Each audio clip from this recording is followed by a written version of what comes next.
You know what pain is? It's not a knife wound, not a gunshot. It's lying on the cold bathroom floor, clutching your side while your wife stands over you in full makeup and a miniskirt, checking her reflection in her phone instead of checking on you.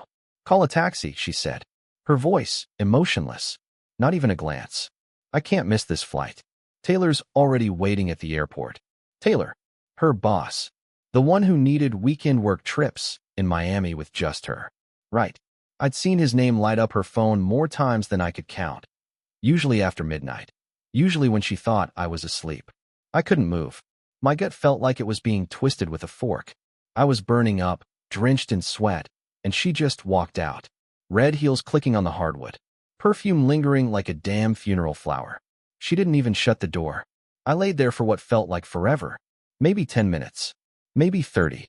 Time doesn't make sense when your body's about to explode from the inside. I reached for my phone with trembling fingers, hands slick with sweat. I should have called 911, but I didn't. I called my brother. Ryan, I croaked. I think it's my appendix. She left. She just left. He didn't ask questions. Just said, I'm coming. Stay on the line. 15 minutes later, I heard him pounding at the door. He kicked it open when I couldn't answer. Carried me to his truck like I weighed nothing. I blacked out somewhere between the driveway and the ER. The next time I opened my eyes, I was in a hospital bed, for in my arm, doctor explaining how close I'd come to dying. If you had waited another hour, your appendix would have ruptured. I didn't even blink. My brain wasn't there. It was back in that hallway, watching Lauren step over my body like I was a pile of dirty laundry. That's her name, Lauren. Blonde, sarcastic, with a laugh that could melt steel. And apparently, a heart to match. When I came home 3 days later, Ryan was waiting for me at the door. Said she hadn't called once. Not a message. Not a visit. Nothing. But here's the twist. She did come home. On the 4th day. Walked in like nothing happened. Shopping bags in one hand, Starbucks in the other. Oh, she said, dropping her sunglasses to her chest. You're back. Yeah, I said. Voice flat. Appendix didn't rupture. Shame, huh? She blinked. Don't be dramatic. You could have called a cab. I just stared at her. This was the woman I married. This was the person I bought a house with. Made future plans with. She dumped the bags on the counter, started scrolling through her phone. Anyway, Miami was amazing. Taylor rented a yacht. She looked up then, like it was suddenly registering that I wasn't playing along. What's with the face? You're not going to guilt trip me, are you? No, I said slowly. I'm going to divorce you. She laughed. Laughed. You? Divorce me? With what lawyer, Alex? You can barely stand up straight without your brother. That was the moment something inside me snapped. Not rage. Not heartbreak. Just clarity. I wasn't married to a woman. I was shackled to a selfish, conniving brat who thought my pain was an inconvenience to her pleasure. You left me to die, I said. And now you're mad I didn't die quietly? She looked me dead in the eye and said, Don't make this about you. That's part one. And if you think it ends with her begging for forgiveness, buckle up. She didn't beg. She planned something worse. The next morning, I woke up to the sound of Lauren humming in the kitchen. Humming. Like we hadn't just crossed a line that no couple should ever get near. Like she hadn't told me to call a taxi while I was sweating bullets, about to pass out on the bathroom floor. Like she hadn't flown to Miami with her lover while my organs tried to kill me. I stayed in bed, pretending to sleep. Listening. Every note of her hum scraped against my nerves. The coffee machine hissed. The cabinets slammed shut. And all I could think was, she doesn't even care that I'm still alive. When I finally walked into the kitchen, she was sipping coffee, barefoot in one of my t-shirts like she belonged there. You look better, she said without turning around. I'm not. She glanced over her shoulder. Then maybe you should go back to bed. You're not exactly the best company. I sat down, staring at her like she was a stranger in my house. She didn't flinch, just sipped her overpriced espresso and opened her laptop. That's when I saw it. A folder on her desktop titled Client Retreat 2023. Innocent enough. Except Taylor's name was in the preview. I watched her type something quickly, then slammed the laptop shut like it had burned her. I didn't say anything. I didn't have to. I waited until she left to run errands. Said she had to get groceries. Took her 2 hours to buy milk and bread. The second she was out the door, I opened that laptop. I wasn't looking for anything, really. Just confirmation. But what I found made my stomach twist worse than the appendicitis. Emails. Dozens. Some flirty. Some graphic. And not just from her to Taylor. From her to 3 other names I didn't recognize. All men. Photos. Conversations that started months ago. Places she said she was with her mom, her friends, at the spa. She was with them. Every alibi was a lie. Every girl's night was a performance. One thread in particular stood out. It was dated the night I was in the hospital. She'd messaged Taylor a selfie in bed. His bed. Caption. He didn't even call an ambulance. LOL. Guess he's not built for the real world. He responded with, glad you got away. You deserve more. More? She deserved more? I nearly shattered the laptop in my hands. But I didn't. I took screenshots. Every thread. Every message. Every file. And I emailed them to myself. I needed proof. Not for revenge. For war. When she came back, I was sitting at the table, laptop open in front of me.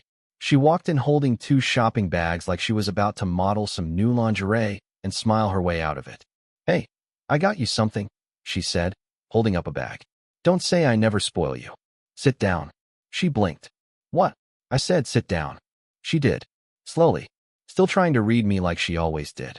But this time, I wasn't broadcasting sadness or anger. I was broadcasting silence. The kind that comes before thunder. I turned the laptop toward her and hit play on a voice message she'd sent one of her little side projects. Her voice. He's so boring. I swear. I fake everything just to get him to shut up. I'm only still with him because his brother is hot and his credit score is decent. Lauren froze. Her jaw locked. She blinked once, twice. Then, slowly, she smiled. So what, Alex? You gonna cry now? Call Ryan to save you again. She leaned in, resting her chin on her hand. You act like you're the victim here. Maybe if you'd been more of a man, I wouldn't have had to find a real one. My hands were fists on the table, but I didn't explode. Not yet. Because what she didn't know is that Ryan had heard everything, and he had plans of his own. Lauren had no idea Ryan was standing in the hallway. He'd come in through the back door. I'd texted him earlier that morning. Come over. Don't knock. Just listen. I needed him to hear her truth. Not my version. Not filtered through rage or pity, but raw. From her mouth. She didn't even notice him until he stepped into the kitchen. Ryan crossed his arms. Real one, huh? Lauren whipped her head around so fast, she nearly dropped her coffee. What the hell are you doing here? She snapped. He raised an eyebrow. So, I'm the reason you stayed married to my brother? Her face twitched, just for a second. Then she smiled like it was a joke. Oh, come on. You're not actually buying into this melodrama, are you? Ryan didn't smile back. I drove this man to the hospital while you were sipping cocktails in Miami. You didn't call. You didn't even ask if he made it. Lauren stood up. I didn't think it was that serious. Your husband could have died on that floor, Lauren, Ryan said, voice low and steady. And your response was, call a taxi. She laughed. You're both so dramatic. God, it was an appendix, not a heart attack. Ryan stepped closer. You left him to die? Then you mocked him to the man you were screwing. Don't act like you're some saint, Ryan, she hissed. You're not his savior. You're just the dumb jock brother with a hero complex. Something in his face shifted. He wasn't angry. He was disappointed, and that hit deeper. I stood up. Lauren, I said. You said if I was more of a man, you wouldn't have had to find someone else. She turned to me with a smirk. Exactly. I nodded slowly. Then pack your things. And don't take your time. She froze. Excuse me. You heard me. I said. You're leaving. Tonight. Her eyes narrowed. You're kicking me out of this house? This is our place. No, Ryan said, stepping in. It was his before you came in with your lies and your bags of manipulation. She looked between us, calculating. Fine, she spat. You want me gone? I'll leave. But don't expect me to go quietly. Ryan laughed once. Lauren, you don't do quiet. She snatched her bag off the counter, stormed down the hallway, and I swear every cabinet in the bedroom exploded open. She slammed drawers. Cursed out loud. Threw something at the wall. Ryan turned to me. You okay? I didn't answer right away. Because honestly, I didn't know.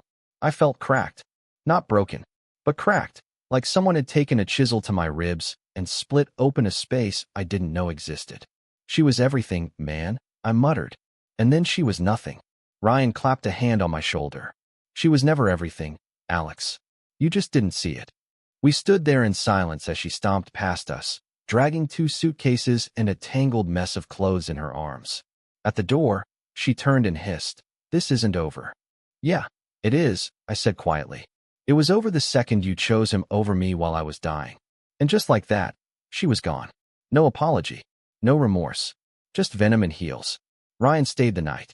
We drank whiskey on the porch like we were 20 again, before the mortgages and heartbreak. He didn't say much. Just sat with me while I stared at the dark yard and tried to breathe. That night, I didn't sleep. I didn't cry either.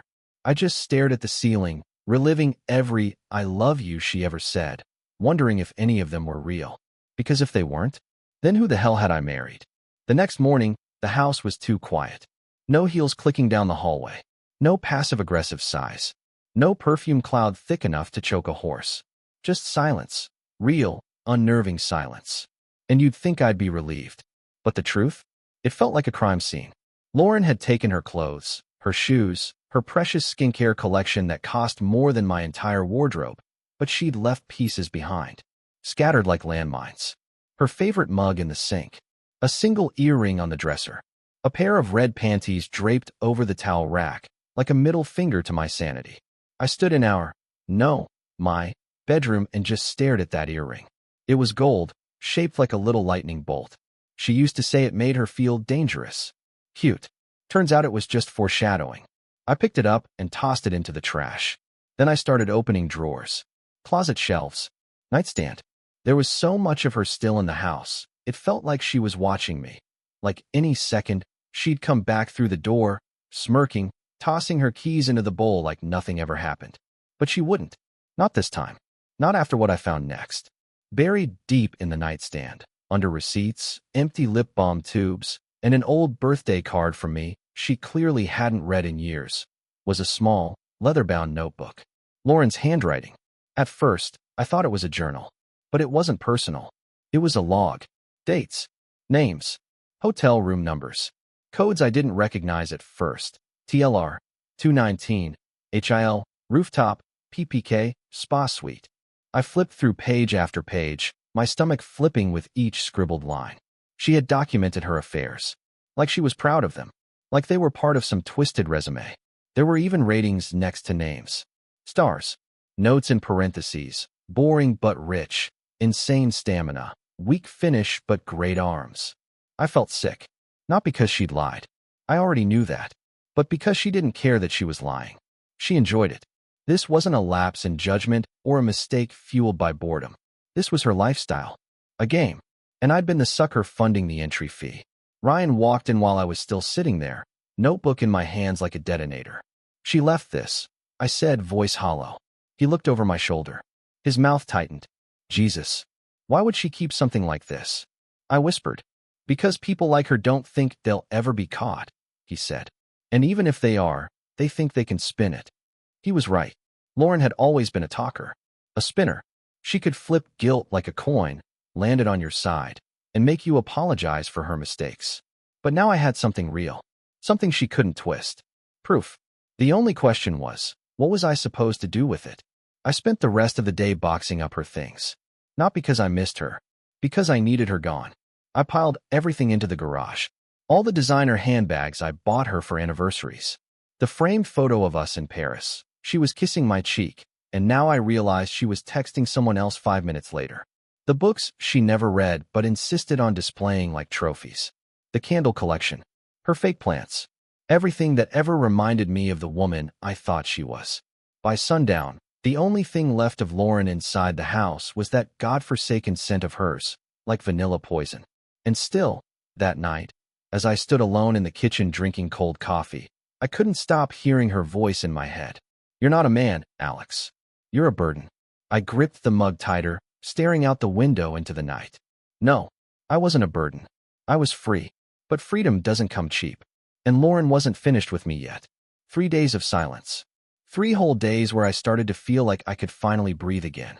I even went to the gym, picked up a book I hadn't touched in months, cooked an actual meal instead of heating frozen leftovers like a zombie. I was convincing myself that maybe, just maybe, the worst was behind me. Then she came back. Not with tears. Not with apologies. With a smile. I was in the garage when I heard her heels on the driveway, like a horror movie sound cue. I looked up, and there she was, standing at the threshold like she owned the place, oversized sunglasses on, latte in hand, wearing a tight black dress like she was heading to brunch with a new victim. "Forgot my passport," she said, not even greeting me. "Also, I think my red heels are in the closet." I didn't move. She walked in past me like she was just popping by to pick up dry cleaning. "Don't worry," she added with a smirk. "I won't stay long. Wouldn't want your brother getting jealous." I bit the inside of my cheek so hard I tasted blood. "What the hell are you doing here, Lauren?" She glanced at me, shrugged. "This is still my house, Alex." "No," I said, stepping in front of her. "It's my house.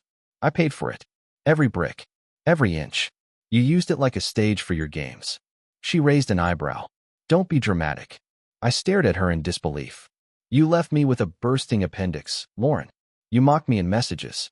You logged every man you slept with like it was a Yelp review." Her smile twitched. Just slightly. "Oh, so she didn't think I'd found the notebook yet. You think this is funny?" I asked. She looked at me coolly. "No, Alex. I think you're pathetic.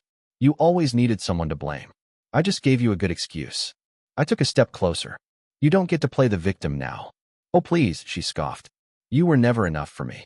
Emotionally, physically, financially? Maybe. But let's be real. You were a boring man with a nice house. That's all you ever were." I laughed, short, cold. "You know what the saddest part is? I believed you once loved me." She leaned in like she was about to whisper something profound. "I did. For about a month. Then she turned and headed to the bedroom, and I followed. Not to stop her, but because I needed to watch her pack her lies into a suitcase and walk out of my life completely. But then it happened. Her phone buzzed on the dresser. She glanced at it and froze. Not panic, just hesitation. That was enough. She picked it up, turned her back, and whispered, "Yeah, I'm here." No, he didn't say anything about the file. I don't think he saw it. "Relax. File." My heart stuttered. I grabbed the phone from her hand mid-sentence. She gasped and tried to grab it back, but I was already reading the messages. "Taylor, tell me he doesn't know about the prenup hack. We can still make this work if you keep him calm another week." Hack. Another message. "The lawyer said if you file the fake version and he signs without reading, we're golden." My hands trembled. My vision blurred. "Lauren," I said, "what the hell is this?" She was silent for a full 10 seconds. Then she said the quietest, most dangerous sentence I've ever heard from her lips. "You weren't supposed to see that." That's when I realized this wasn't just betrayal. This was premeditated. She wasn't here to pack. She was here to steal everything I had left. And this time, I wasn't going to let her. I didn't shout.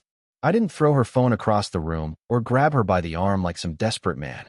No, I just looked her dead in the eyes and said, "You've got 5 seconds to tell me what this is, or I'm forwarding everything to the police, your job, and every lawyer in this city."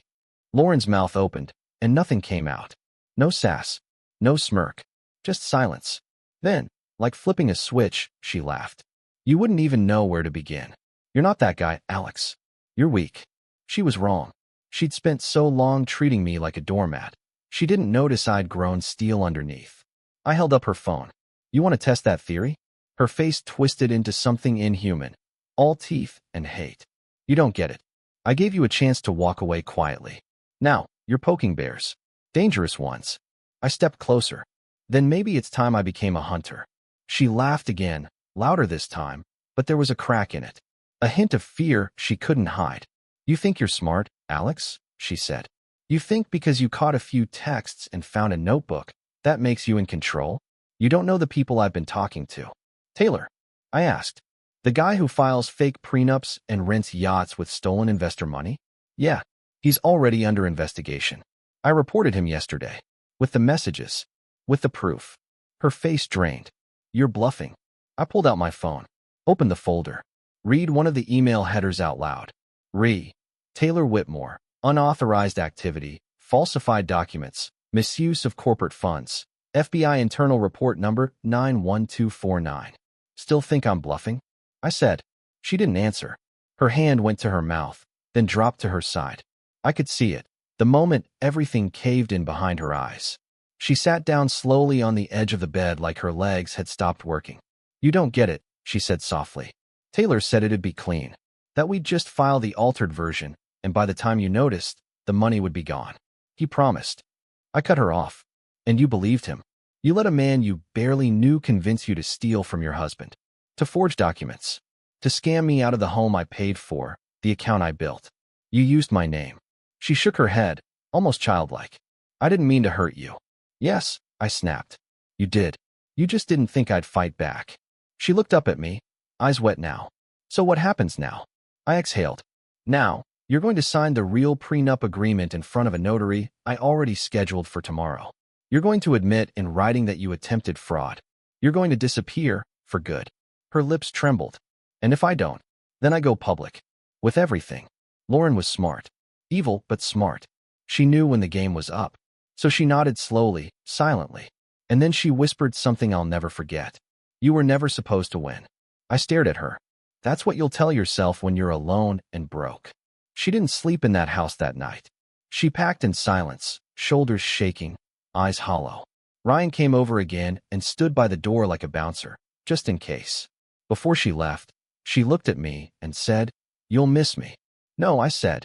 I'll miss the man I used to be before I met you. The door shut behind her. Final. Like the slam of a prison gate. But the story wasn't over. Because after the storm clears, you still have to face what's left standing in the ruins. The silence after Lauren was gone wasn't the same kind of silence I'd felt before. This one was deeper, heavier. The kind that presses on your chest when you lie in bed at night and wonder who the hell you've been living with for the past 5 years. I thought I'd feel triumphant, like I'd won some war, outsmarted the enemy, and walked away clean. But the truth? I didn't feel like a victor. I felt like a man standing in the wreckage of a life he thought was real. Ryan stayed for 2 more days. I think he knew I wasn't ready to be alone, even if I never admitted it. He helped me change the locks, shred the fake prenup papers, and clean out the last of her makeup bottles from the bathroom.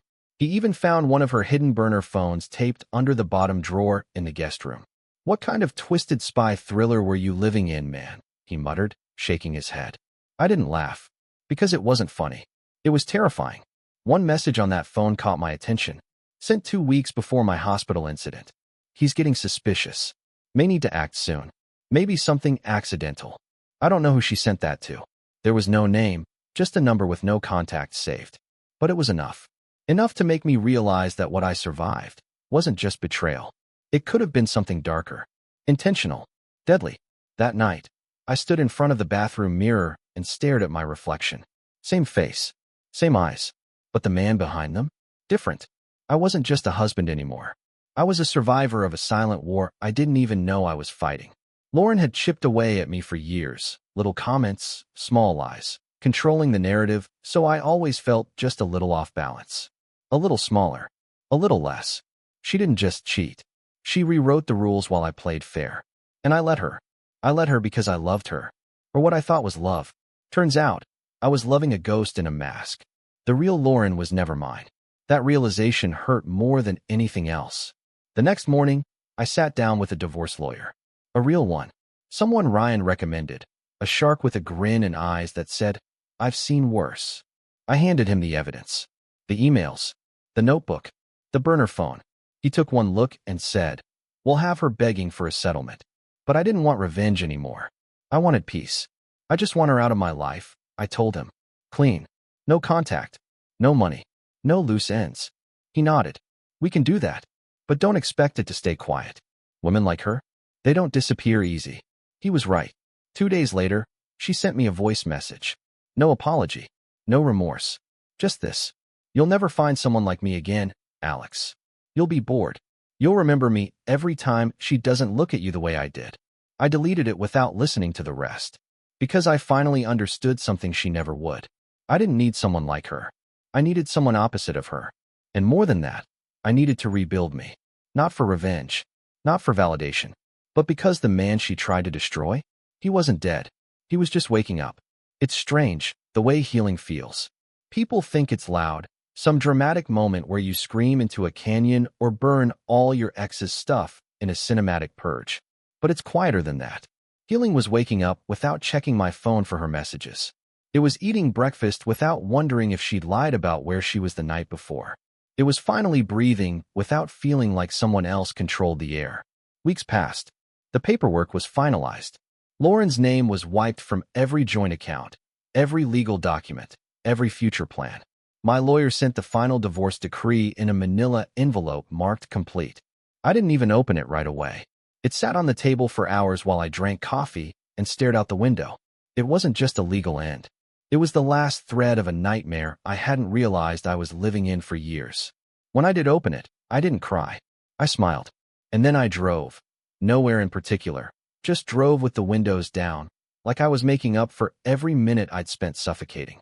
But of course, Lauren didn't vanish like I'd hoped. She showed up one last time. I was walking out of a grocery store, arms full of real food, not frozen dinners or protein bars, when I saw her standing next to her car in the parking lot. Same sunglasses, same fake smile. But this time, something was different. She looked desperate. "Alex," she called out. "Wait." I didn't stop walking. Didn't even turn my head. She jogged up to me, heels clacking against pavement, her voice lower now. "Can we just talk for a second?" I looked at her, really looked. And for the first time, I didn't feel anger or sadness. I felt nothing. "I have nothing to say," I said calmly. "And neither do you." She stepped closer. "You don't even want to hear my side?" "I've heard your side," I replied. It was full of lies, affairs, and a prenup scam. Her expression twitched. "I didn't go through with it." I tilted my head. "Because you got caught. Not because you grew a conscience." Silence stretched between us like a rope on fire. Then she whispered, "I messed up, okay? I didn't think you'd ever leave. You were just always there. I thought I had time." That hit different. She didn't regret what she did. She regretted losing control. I nodded slowly. "You don't get to miss me, Lauren. You didn't lose me. You threw me away." She reached out, but I stepped back. "Don't." She dropped her hand, her eyes flickering. "Do you really think you'll find someone who won't eventually disappoint you too?" And there it was. The final poison. I smiled gently. "The difference is, I won't be afraid to walk away next time." She stood frozen, mouth slightly open, like she didn't understand how the man she'd spent years chipping away at had turned into granite. I left her there, in the sun, in her designer sunglasses and shallow regrets. And as I drove home, window down, music low, I felt something I hadn't felt in years. Light. I won't lie, I'm not whole yet. There are nights I still replay the betrayal. Still hear her laugh in my head, dripping with cruelty. Still wonder how long it would have gone on if my body hadn't tried to kill me. But here's what I know now. Love isn't a leash. Trust isn't blind. And walking away isn't weakness, it's survival. To every man reading this, who's felt small, unseen, or broken by the one person who was supposed to protect your heart, look in the mirror. You're still standing. And that makes you stronger than she ever expected.